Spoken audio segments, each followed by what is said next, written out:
nome de Jesus. A igreja diz: se sente dando glória a Deus e aplauda o Senhor.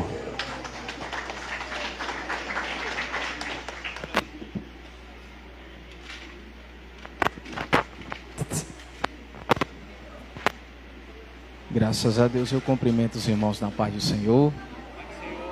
Cumprimento os irmãos na paz do Senhor.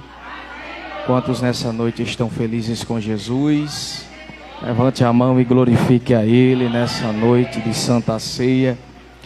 Irmãos, localize comigo o segundo livro de Samuel, capítulo 16. Foi o que o irmão Murilo nos trouxe como palavra aqui devocional nessa noite.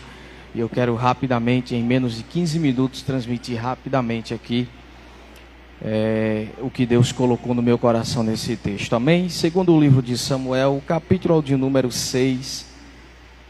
Vamos ler a partir do verso 3, 4, 5 e encerramos no 6. Tá bom? Quando tiver um exemplar da Bíblia Sagrada, abra e localize conosco. Em nome de Jesus, tá bom? Deus está aqui. É notório sentirmos a sua presença. Segundo Samuel 6:2 diz assim, 6:3. E eles colocaram a arca de Deus sobre um carro novo e a retiraram da casa de Abinadab, que ficava em Gibeá. E Uza e Aiô, os filhos de Abinadab, conduziram o carro novo. E eles retiraram da casa de Abinadab, que ficava em Gibeá, acompanhando a arca de Deus. E Aiô o seguiu adiante da arca. E Davi e toda a casa de Israel brincavam diante do Senhor, com toda sorte de instrumentos, feitos de madeira, de cipreste, também com harpas e com saltérios, e com adufes, e com cornetas, e com símbolos. E quando chegaram à eira de Nacon, Uzá estendeu a sua mão até a arca de Deus e segurou, porque os bois sacudiram. Amém? Você pode, por favor, segurar na mão da pessoa que está do seu lado nessa noite e dizer: Deus está aqui. Isso é um grande sinal que algo sobrenatural já está acontecendo aqui. Quem pode dar mais um grito de glória a Deus enquanto eu rapidamente aplico aqui algumas revelações de Deus? Irmãos, o segundo livro de Samuel, a partir do capítulo 6, é conhecido exatamente por relatar essa história que lemos. A volta da arca de Deus para dentro de Jerusalém. Todos nós sabemos que Israel, em muitos cenários de desobediência à ordem expressa de Deus, teve de Deus um castigo, e um desses momentos, a arca de Deus, que era o símbolo máximo de sua presença, é retirado de Jerusalém e é levado pelos filisteus. Pouco tempo mais tarde, a Bíblia Sagrada vai dizer que a arca está na casa de Abinadab. Alguns entendidos, é provável que este Abinadab seja exatamente o irmão de Davi. Mas o que me chama a atenção é que esta arca, criada por Moisés, com direção de Deus, não é algo natural. Primeiro que no Êxodo capítulo 24, a Bíblia começa a apresentar as características da arca, estabelecido por Deus através de Moisés e de alguns outros que ajudaram na criação dela. Um caixote de madeira de arcácia, com 1,5 metro de largura, 75 centímetros de espessura e 75 centímetros de altura. Sua tampa se dava o nome de propiciatório, feito de também madeira de arcácia, porém revestido de ouro, assim como todos os compartimentos da arca, por dentro e por fora. Sua tampa, chamada de propiciatório, tinha em cima dela uma representação cardeal de 2 querubins de ouro, esculpido um sobre o outro, de uma extremidade para a outra, formando um arco para dentro da arca, e ali estava a vara de Arão que floresceu, o pote com o maná que desceu do céu e as tábuas da lei. esta arca que Deus dará as características a Moisés para criar, era uma representação máxima de sua presença em Jerusalém. Mas a Bíblia Sagrada diz que agora a arca foi levada. E depois disso, os hebreus conseguem tomar novamente a arca. E a arca está sobre a casa de Abinadab. Só que a Bíblia vai dizer que passam 20 anos e nada muda. 20 anos que a arca estava dentro da casa deste homem, mas ele não prospera. A Bíblia Sagrada vai dizer que Davi, quando assume o reino de Israel, ele resolve em primeira instância trazer de volta a arca da aliança, a arca do concerto, a arca de Deus para dentro do seio de Jerusalém.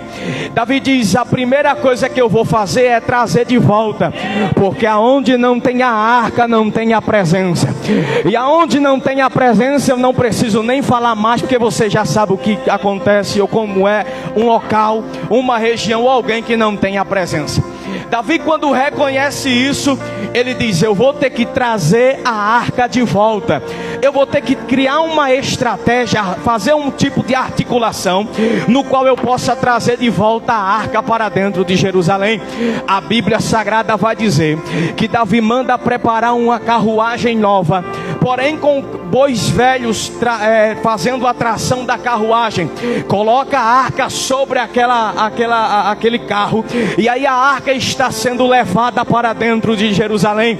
Só que de repente a Bíblia Sagrada vai dizer que quando eles chegam no local chamado Eira de Nacon, agora os bois velhos que estavam responsáveis por fazer a tração e levar a arca para dentro de Jerusalém, eles tropeçam. Quando eles tropeçam, a arca quase que cai. Quando isso acontece, a Bíblia vai dizer que Uzá, irmão de Aiô, estende as mãos para segurar a arca, a fim de empatar que a arca caia e impedir o processo de transferência da arca. Mas a Bíblia Sagrada vai dizer que Deus acende-se de tal forma uma ira contra este homem e fere ele mortalmente. Uzá morre quando estende as mãos e tenta tocar na arca. Segundo a Bíblia Sagrada, a partir daqui o rei Davi se enfurece, ele cria uma raiva dentro de si, diz: por que Deus fere Uzá? Como é que eu vou agora trazer a arca de volta para Jerusalém? A Bíblia vai dizer que dentro da rota, dentro da região que eles estavam, só tinha um local: a casa de Obed-edom. Agora perceba que a casa de Obed-edom não fazia parte do propósito de conduzir a arca de volta para Jerusalém. Mas a Bíblia vai dizer que Davi, quando entende isso, ele manda que seus servos levem a arca para a casa de Obed-edom. Agora perceba uma coisa, a arca passa 20 anos na casa de Abinadab e ele não prospera. Mas a Bíblia vai dizer que somente em 3 meses a arca dentro da casa de Obed-edom, ele prospera de uma forma extraordinária, e toda a sua família. Agarre a mãozinha de alguém, por favor. Glória. Eu estou sentindo a presença de Jesus aqui para dizer: o segredo não é outro, é só ter a presença dentro da casa. Oh glória, Deus está dizendo: enquanto tem presença na casa, a casa prospera. O que não dava certo passa a dar certo.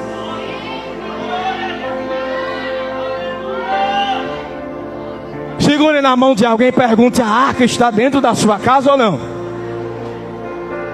Não é culto de Santa Ceia, isso é um culto de memória, de memorial, de simbologia, de meditação, de reflexão. Escute: se a arca não está na sua casa, é um sinal que a sua vida não está diante da presença de Deus. Só que Deus me trouxe aqui para dizer: é hora de deixar a arca dentro da casa.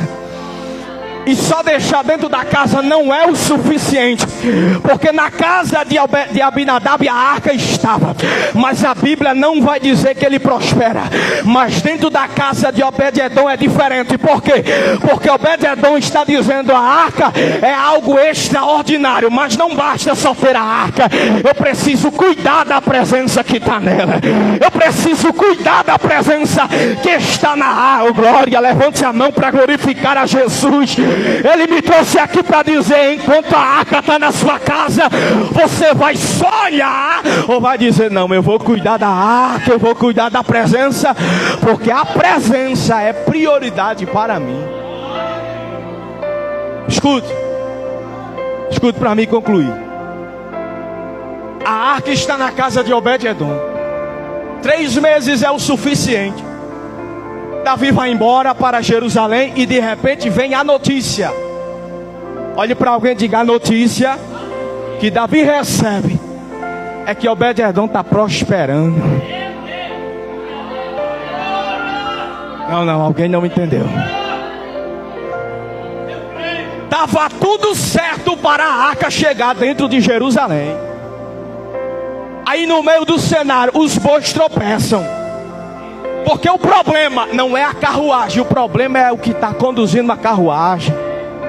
Olhe para alguém e diga: o problema está sendo os bois velhos e cansados.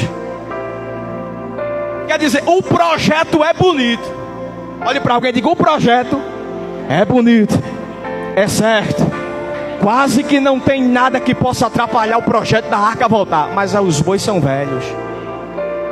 E os bois cansados, porque além de levar a arca, que já era pesada, estava levando quem conduzia a carruagem, seu irmão, Uzá e Aiô. Aí os bois tropeçam com peso. Segundo os entendidos, a região da Eira de Nacon, porque esse era o nome da região onde a arca tropeça, onde os bois tropeçam, era uma região pedregosa, tinha vários buracos. E não entenderam isso, mas era a rota para a arca voltar ao seio de Jerusalém. Só que os bois tropeçam e agora a arca quase que cai. A partir daí Uzá toca, morre e o projeto novo nasce. Olhe para alguém e diga: Deus vai preparar um novo cenário, mas a arca vai estar, glória, a arca vai estar na sua casa, glória. Alguém crê nessas loucuras aqui? Eu vim pregar para crente louco como eu sou o primeiro, quem é o segundo que crê?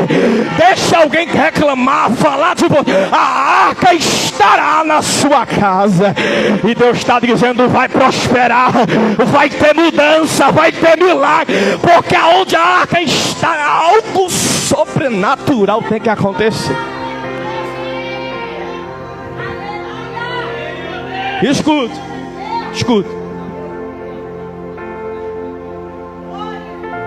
O rei fica sabendo que a arca está criando uma prosperidade nunca vista antes na casa de Obed-edom. Primeiro, Obed-edom significa escravo. Grave isso: escravo de Edom. Edom era um senhor da região, então ele era escravo daquele homem. Como que um escravo vai prosperar? Diga para alguém: a única razão para isso é o Deus do sobrenatural atuar na vida dele.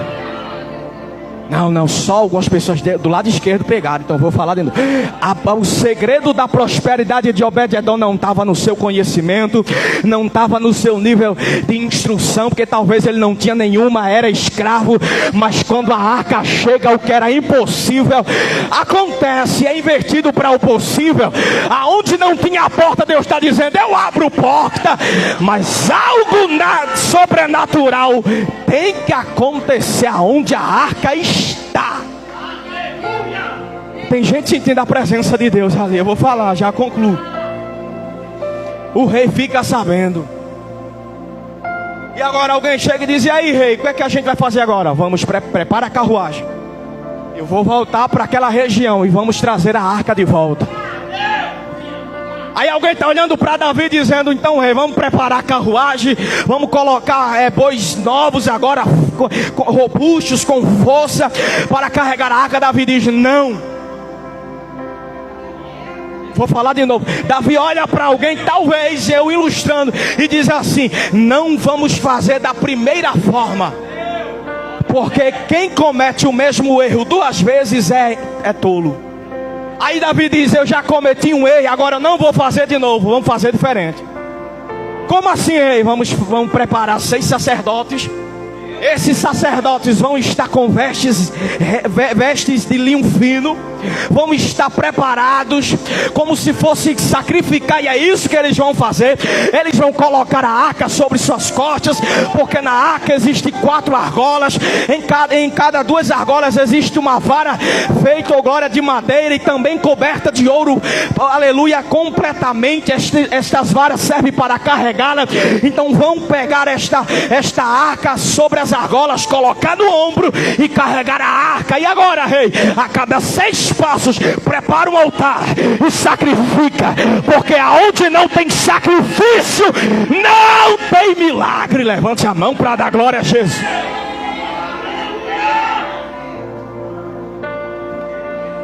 Escute, tem 2 minutos. Prepara um sacrifício a cada 6 passos.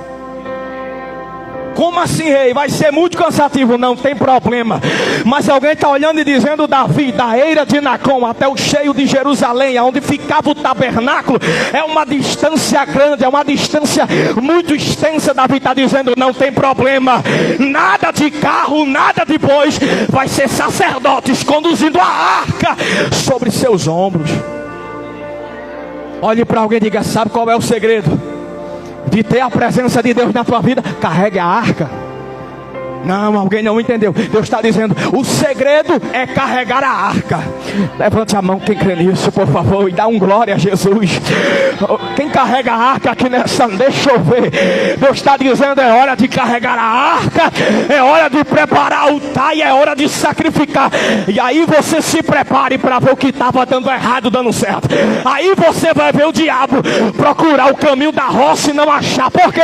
Porque ele não pode prevalecer contra quem carrega a arca, contra quem carrega a presença. Ele até prepara, ele até articula os projetos, mas Deus está dizendo: nenhuma ferramenta preparada contra a tua vida, contra a tua casa, contra teus projetos, não vai prosperar. Quem crê, levante a mão e dá um brado de glória para Jesus. Estourou meu tempo, concluo agora. Os sacerdotes estão conduzindo a arca. A cada 6 passos preparam sacrifícios.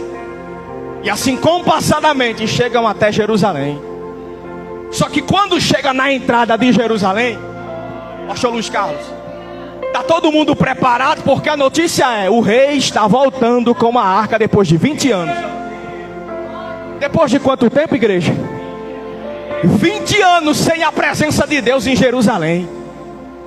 20 anos sem a arca da aliança, a arca do concerto, a arca de Deus. Davi prepara uma festa, imagino eu, se veste, a Bíblia Sagrada diz que Davi se veste com vestes reais, com vestes de linho fino. Davi está nos trajes com a melhor coroa de rei sobre a sua cabeça. Está tudo preparado, os sacerdotes conduzindo a arca, marchando compassadamente. Agora está tudo preparado, sim ou não? Mas tem Mical lá da janela do palácio olhando e dizendo: o rei está louco. Por que Mical faz isso? Olhe para alguém e diga: porque Davi faz o que nenhum rei outro faria, nenhum outro rei faria. Ele tira a coroa de rei, ele tira as vestes e ele baila diante da arca. Não, eu vou falar de novo que alguém não pegou para me concluir. Mical está olhando e escarnecendo, dizendo: o rei ficou louco. E a Bíblia, olha para cá, a Bíblia vai dizer que ela fala no seu coração. ela debocha da posição do rei e da adoração e da reverência que Davi tinha. Mas Davi não está preocupado com Mical. Davi não está preocupado com quem fala, com quem está olhando, dizendo é a maior autoridade de Israel, é o chefe do executivo de toda a nação. Mas Davi está dizendo, eu não tenho problema com isso. Maior do que eu é a presença que está comigo. Quem tem que ser reverenciado não é eu, é ele, através da arca que representa a sua presença. Segure na mão de alguém e diga, você vai fazer igual a Davi ou não? Mas olhe para alguém e diga, Mical está escarnecendo.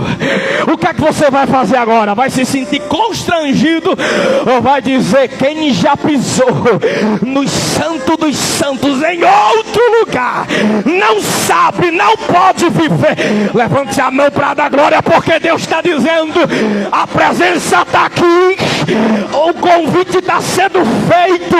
É hora de glória, é hora de entrar na presença, é hora de voltar. Quem já pisou, levante a mão. Levante, eita, dá glória. Eu estou sentindo a presença do grandão da Galileia aqui, varão. Abra essa boca para dar glória, porque Deus está dizendo, enquanto você reconhece que o seu lugar é na presença dele, vai ter mudança, vai ter milagre, porque vai ter uma transformação de dentro para fora. Quem pode adorar por um minuto? Tem gente chorando, sentindo a presença de Jesus. Glória. Senhor, se tu estás nessa mensagem, renova alguém aqui agora. Porque quem já pisou no santo dos santos, quem já entrou dentro do santuário, ele não sabe viver em outro lugar senão na tua presença. Então renova esta pessoa agora, ó Pai, que está fazendo igual a Davi. Mical está reclamando, está escarnecendo, mas Davi retira a coroa, retira as vestes, fica completamente despido e diz, eu vou bailar, eu vou bailar. Davi começa a bailar e alguém diz, o rei está louco. Davi está dizendo, eu não se preocupo com quem alguém fala, eu vou adorar a quem me levantou, a ele toda a honra, toda a glória e todo o louvor. Segure na mão de alguém e diga, porque dele, por ele e para ele são todas as coisas. Pastor, eu não entendi, eu vou falar. Porque dele fonte, por ele processo, aleluia, e para ele destino. Porque dele, por ele, para ele são todas as coisas. Deus está dizendo, tem que ter início, tem que ter meio e tem que ter o fim do propósito. Aí Deus está dizendo, oh glória, fonte, processo e destino. Deus está dizendo, vai sair da fonte a água, só que tem um processo até chegar ao destino. Deus está dizendo, é hora de tomar desta água. A água corre aqui. Deus está dizendo, enquanto você toma, você caminha para o propósito de Deus na sua vida. Você entendeu isso aqui? Entendeu? Olhe para alguém e diga, onde tem a arca, tem a presença de Deus. Então olhe para alguém e diga, priorize a presença do Deus da arca.